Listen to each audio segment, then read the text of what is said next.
Bueno, ¿qué tal os ha ido? ¿Habéis podido ayudar a Legolas o no? Eh, bueno, como iréis viendo ya, ¿no? Sin querer, está claro bueno, pues que yo soy un friki, ¿no? De hecho, para que veáis hasta qué punto soy friki, aquí tengo un muñeco de verdad de Legolas del año 2001, en su caja original, sí. Soy muy friki, la verdad. Pero bueno, yo creo que está bien, ¿no? Lo mismo hacer un ejemplito así, pues os ayuda a recordar una cosa pues bastante guay que vamos a hacer aquí. Y bueno, yo es que sin duda a mí me molaría un montón que mi trabajo fuese ir con Legolas y explicarle física, la verdad. Pero nada, más allá de eso, aunque quede como una broma este ejercicio, no lo es, para nada. Porque hay a veces que en los exámenes pasa una cosa similar. Te dicen o te dan una situación que aparentemente para ti pues no hay por dónde cogerla, ¿no? No hay por dónde agarrarla. No me están preguntando una cosa particular con un montón de datos donde los tengo que meter en una fórmula. Está como todo en el aire. Y eso ocurre. Entonces, cuando está todo en el aire, no te queda más remedio que modelar algo, coger todo tu conocimiento que tienes sobre otras cosas y ponerlo ahí a ver cómo lo puedes, encajar. Y desde luego, si no es en la carrera, cuando queráis hacer algo por vuestra cuenta, en plan de, hey, pues tengo esta idea o esta otra, es así, tú te inventas algo y a ver por dónde tiras. Así que este ejercicio de verdad que está muy bien desde muchos puntos de vista, sobre todo si te ha pasado que te has encontrado un poco perdido y no has sabido por dónde empezar. Eso es bueno. Sí, de verdad es bueno. Así que nada, vamos a empezar por algo sencillo, ¿no? A nosotros nos dicen que aquí Legolas tira la flecha y quiere saber, jope, con qué ángulo tiene que hacerlo si la velocidad ya está dada. Y si la velocidad está dada, yo pongo aquí v sub 0. Entonces me dice con qué ángulo, ¿vale? Con esa velocidad va a obtener el máximo recorrido en el eje X. Entonces, claro, esto es eje X, pero tú sabes que esta velocidad tiene una componente X y una Y. A lo mejor hay que hacer cositas. Entonces, una forma útil de empezar es decir, vamos a ver, voy a descomponer mi velocidad en el eje X y en el eje Y. Esta velocidad general la puedo decir, o sea, puedo expresarla como la suma de una velocidad inicial en el eje X más la suma de una velocidad inicial en el eje Y. Esto siempre lo podemos hacer con vectores. Y a su vez, ahora podría utilizar algo de trigonometría, ¿no? Esta velocidad inicial en el eje Y es la velocidad inicial por el seno de ese ángulo, que no he puesto ahí como lo llamamos, pero vamos a llamarlo ángulo teta, ¿de acuerdo? Ese ángulo de ahí es el ángulo teta. Y de la misma manera, esta velocidad inicial en el eje X se podría expresar como velocidad inicial por el coseno de mi ángulo teta. Voy a hacerlo un poco más pequeño. Bien, y ahora dices, bueno, lo que me están pidiendo es la máxima distancia en el eje X, ¿no? Entonces me están pidiendo el espacio en X.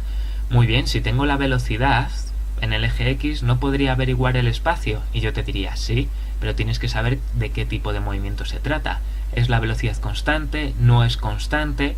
Y entonces tú piensas, hombre, aquí hay alguna aceleración, ¿no? O sea, aunque estamos en la Tierra Media hay gravedad. Entonces, hay una aceleración que es la gravedad. La pregunta es, vale, ¿esta gravedad es una aceleración que se da en qué eje? ¿En el eje X o en el eje Y? Y entonces averiguas que claramente la gravedad solo funciona sobre el eje X, solo sobre el eje Y. Por lo tanto, si esta aceleración solo se da en el eje Y y en el eje X no hay aceleración, entonces la velocidad, como no hay aceleración, es velocidad constante. Y si la velocidad en el eje X es constante, pues tenemos que el espacio final en el eje X, ¿a qué va a ser igual? Pues a la fórmula del espacio cuando la velocidad es constante, que es espacio inicial en el eje X más la velocidad inicial en el eje X por el tiempo. Vale, y ahora si yo considero que el espacio inicial en el eje X pues lo sitúo aquí como en un origen de coordenadas, puedo decir que el espacio inicial en X es 0, ¿verdad? Esto da exactamente igual. Por lo tanto, el espacio final en X simplemente sería la velocidad inicial en X por el tiempo. Bien, ahora si continúo por esa línea digo, vale, si yo lo que quiero encontrar es el espacio, pues ya está, ¿no? La velocidad inicial en x la puedo poner como velocidad inicial por coseno de teta y ya lo tendría, pero yo te diría, no, porque entonces este espacio depende del tiempo, ¿lo ves? Dependiendo de qué número pusieras en el tiempo, este espacio sería más grande y más grande y más grande. Y clarísimamente, este espacio no puede ser infinito, porque el tiempo habla de un tiempo en el que ese objeto va a terminar cayendo, y este tiempo no puede ser infinito. Lo que pasa que trabajando con el eje X no puedo encontrar ninguna nueva expresión para el tiempo. Sí que lo vamos a hacer con el eje Y. Fijaros cómo. Como en el eje Y sí que hay aceleración, ¿cuál es la fórmula cuando tenemos un movimiento acelerado para el espacio? Pues sabemos que el espacio final, que lo voy a poner simplemente SI, pues va a ser igual al espacio inicial, en este caso en el eje Y, más la velocidad inicial en el eje Y, por el tiempo, y ahora la aceleración sería la gravedad. Yo voy a considerar la gravedad como negativa, entonces sería menos un medio de la aceleración, g, gravedad, por el tiempo al cuadrado. ¿Qué más podemos hacer? Bueno, en el enunciado nos dicen que aproximemos que el punto en el que cae la flecha, ¿vale?, de altura, es decir, S sub I, es el mismo que el punto desde el que Legolas lanza la flecha, es decir, que hagamos S sub 0 I igual a S sub I. Si hacemos eso, pues entonces cuando tú pasas este S sub 0 I al otro lado, ¿cuánto va a dar esta resta? Pues esta resta va a dar 0, porque es que es la misma altura a la que termina que a la que empieza. De manera que ahora solo nos quedaría velocidad inicial por tiempo menos un medio de gravedad por tiempo al cuadrado. De ahí puedo sacar de factor común una t del tiempo, y entonces me quedaría velocidad inicial en el eje Y menos un medio de la gravedad por el tiempo. ¿Lo veis? Y como esto de aquí es 0, pues esta t podría pasar dividiendo aquí, de manera que me quedaría 0 entre t, que es 0, y para el espacio en el eje Y pues tendría la formulita que 0 es igual a velocidad inicial en el eje Y menos un medio de la gravedad por el tiempo. ¿Y por qué me interesa hacer esto?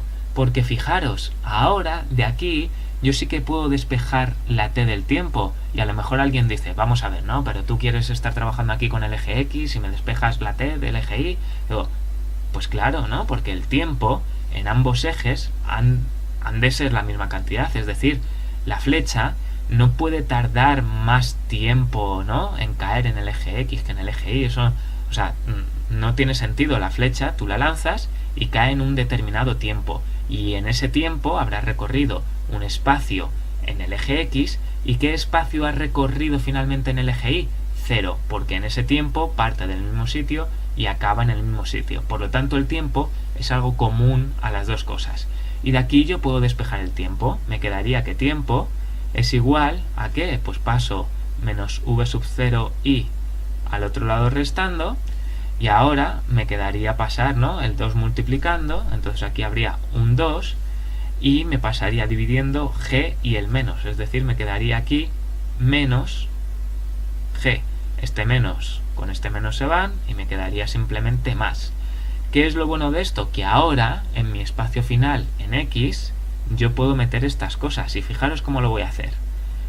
Para empezar, la velocidad inicial en X ya la puedo sustituir por lo que en verdad es, que es velocidad inicial por el coseno de mi ángulo θ, ¿vale? Y ahora el tiempo lo puedo sustituir por todo esto. Dejadme que haga un poco de hueco. Bien, y ahora en el tiempo voy a poner lo que hemos encontrado aquí, que es velocidad inicial en el eje Y, que la velocidad inicial en el eje Y lo voy a sustituir ya por esto de aquí. Entonces me quedaría velocidad inicial por el seno de nuestro ángulo θ, luego todo esto estaría multiplicado por 2 y todo ello dividido por g. Si yo reorganizo un poquito esto, ¿qué es lo que me queda? Pues fijaros, me queda velocidad inicial al cuadrado por, o aquí dividido de la gravedad, y ahora me queda 2 veces por el coseno de θ por el seno de θ. ¿Lo veis? Ahora, hemos dicho que queremos que esto sea máximo, ¿de acuerdo? Que esto sea lo más grande posible. Y nosotros sabemos una cosa de trigonometría. El seno de algo como mucho es 1 y el coseno de algo como mucho es 1. Es decir, que cada vez que tenemos una relación trigonométrica, hacerla máxima lo que significa es que esto sea como máximo 1.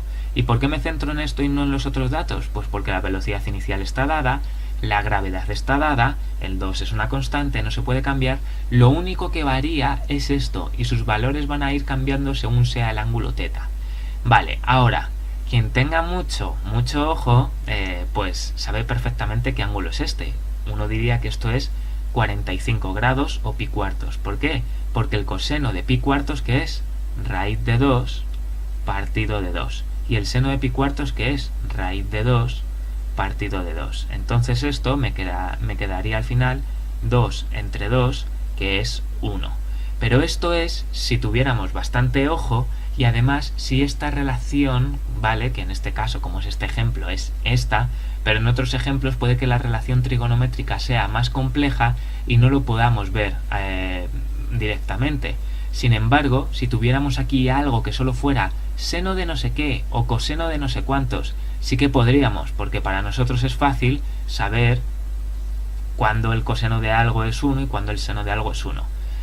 Voy a volver a hacerlo pequeño y ahora pues ya va a jugar lo que hemos explicado antes de Moivre. Fijaros que aquí tengo algo que es 2 coseno de θ seno de θ. No sé si os dais cuenta de dónde va a venir este 2 coseno por seno.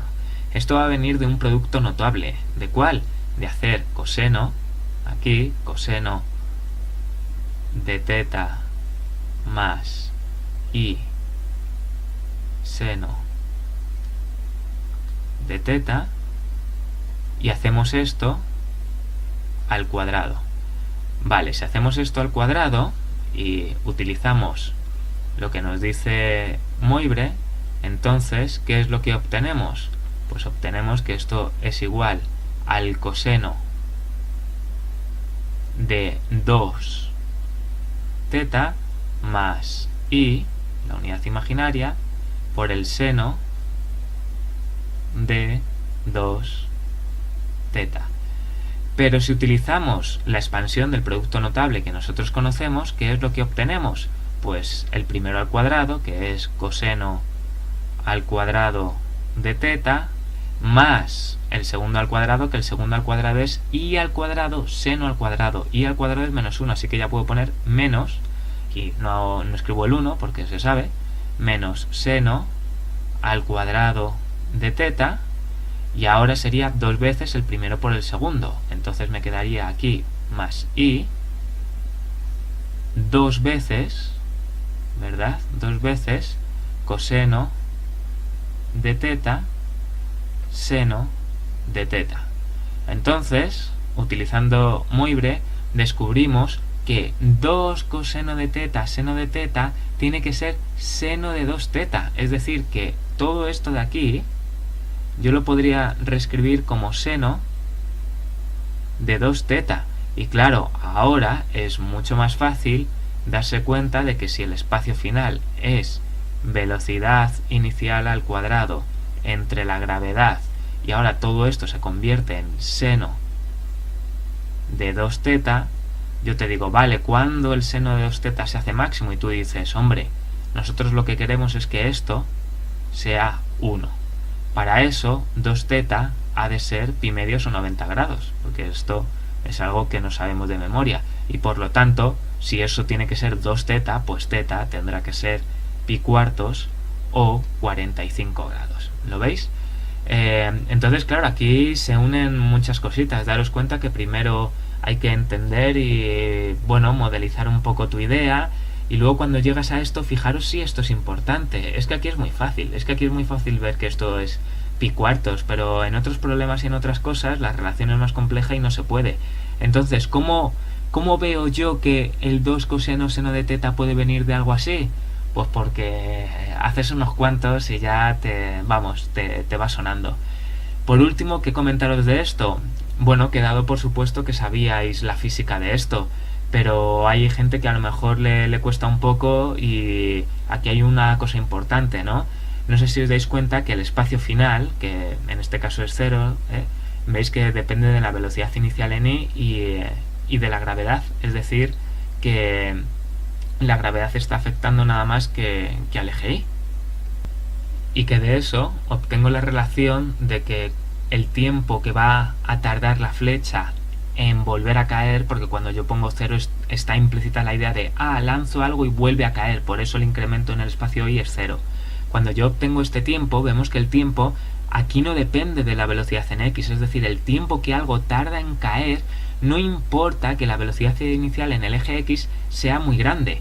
Esto lo que nos está diciendo es que si tú te pones en una mesa y lanzas un objeto con una velocidad x, la que sea, el objeto a lo mejor cae ahí. Pero si ahora lanzo muy fuerte el objeto en velocidad x, pues llegará más lejos, pero el tiempo que tarda el objeto en caer al suelo es el mismo tiempo, y esto a veces no es intuitivo. Uno creería que si le pegas a algo muy fuerte en el eje x va a estar más tiempo en el aire, pero no. El tiempo no depende de la velocidad inicial en el eje x. Y esto lo podéis hacer en vuestra casa, pues eso, tirando el mismo bolivic desde una mesa a distintas velocidades.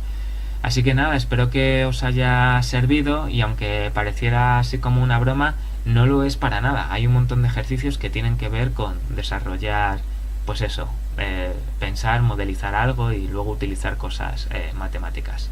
Así que nada, un abrazo y nos vemos en el siguiente vídeo.